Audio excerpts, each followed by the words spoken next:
2018 was a bit of a strange year for me. I had some ups and downs, and the same thing could be said about animation. There weren't any extreme lows like in 2017, but there were some disappointments. Instead of doing top 7s like I did in the past few years, I'm going to go over 2018 as a whole in this video, talking about the best and the worst of the year with what I saw. I haven't seen everything in 2018, so forgive me if I leave something out. First, let's start with movies, since that's what I usually focus on. I started off the year at a pretty low point with Peter Rabbit. I know it's a live-action hybrid, but I did review it. Thinking back on it, I can't remember much about it. It was pretty forgettable and just bad. Apparently Sony is planning on a sequel, so I guess people can look forward to that. Yay. The next movie on my list is a different kind of low point. Early Man was an Aardman film that I was actually looking forward to. I didn't see many of the trailers, but I knew I was interested because it was about prehistoric stuff. But then my disappointment set in when I went to see it and found out it was mainly about soccer. Aardman animation is always charming, but I was expecting a bit more than a very basic sports story. Then we go back to a more traditional low with Sherlock Gnomes. This movie was just sort of bleh. There are a few things I like about it, but it's still pretty dumb. This is another one that I just sort of forgot a lot of. By the way, for any movie I've reviewed in this video, I will leave a link in the description so you can see my full review of each one. Around the same time, Isle of Dogs came out, and this is actually a movie I didn't do a review on because I was going through some stuff at the time. But I did enjoy Isle of Dogs quite a bit. It's from Wes Anderson, the same director of Fantastic Mr. Fox, and that's a film I really love. Isle of Dogs isn't quite that level in my opinion, but it's definitely worth a watch. When summer rolled around, Incredibles 2 came out, and it was good, though I do feel I didn't like it quite as much as other people. Actually, it seems like there's a lot of people that feel a bit disappointed with this sequel. After years of waiting, some fans are like, it was okay. I think Pixar has just held up to this impossible standard that they set for themselves. So when they do just average, which would be amazing for any other studio, people are a bit underwhelmed. What was definitely not trying to live up to past standards though was Hotel Transylvania 3. Yet again, this movie is very forgettable, other than the end sequence which was just really weird and very dated? At least the animation looks good since it's Gendy's style.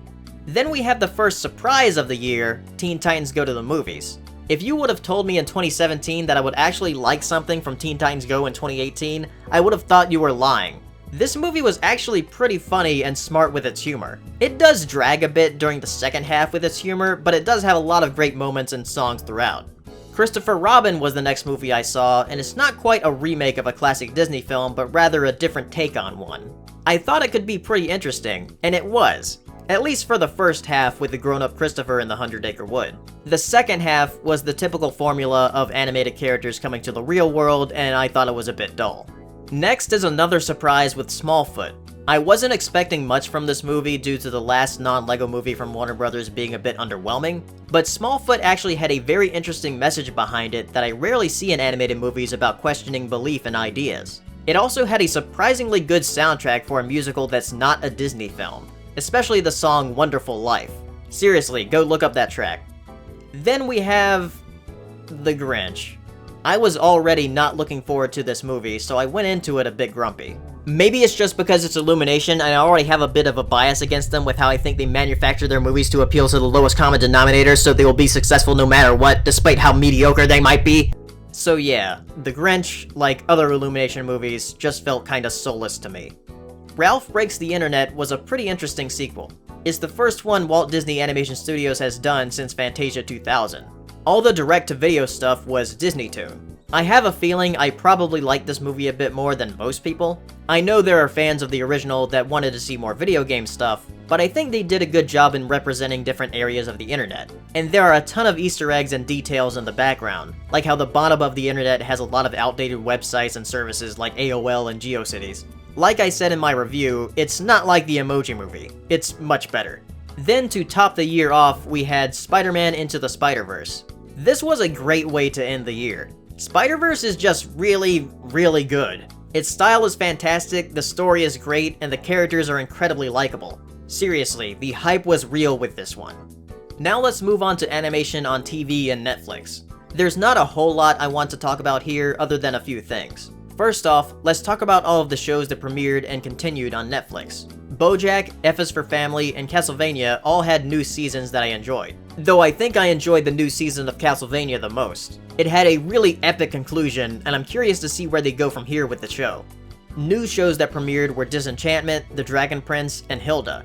I did a video talking about these 3 Netflix cartoons, and while I do see potential in each one, I do think Hilda is clearly the best one. It has a wonderful style, nice fluid animation, and an air of mystery and discovery that I crave in cartoons like this.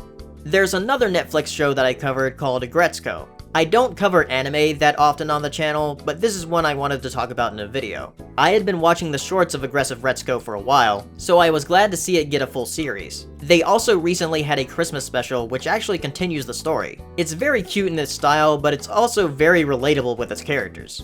Now let's talk about TV cartoons.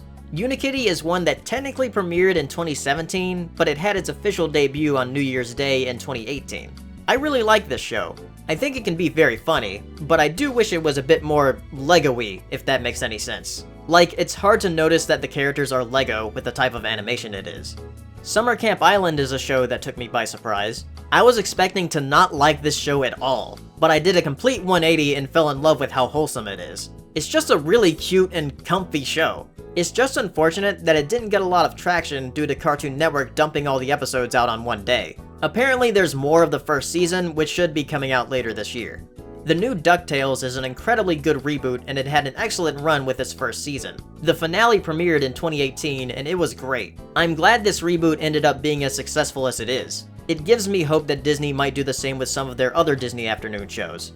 Now the last thing I want to talk about is the ending of Adventure Time. Cartoon Network had a marathon before the finale, which was something I was hoping would happen, but I actually fell asleep during the marathon because I was too excited the night before, so I stayed up all night.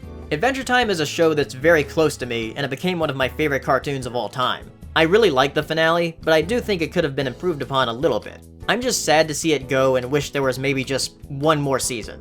I've done a few videos on Adventure Time, so you can see my expanded thoughts there, and I do plan on doing some more in the future. Alright, so that's all I wanted to talk about regarding animation in 2018. I know I didn't talk about everything that came out, and I still haven't seen everything I wanted to see in 2018. But right now, I'm not going to be that focused on the past and focus more on the present. 2019 looks to be an interesting year for animation, both in film and TV. So I'm going to try my best to cover whatever I find interesting this year, and I hope you'll be here to watch with me. So, see you next time! Bye!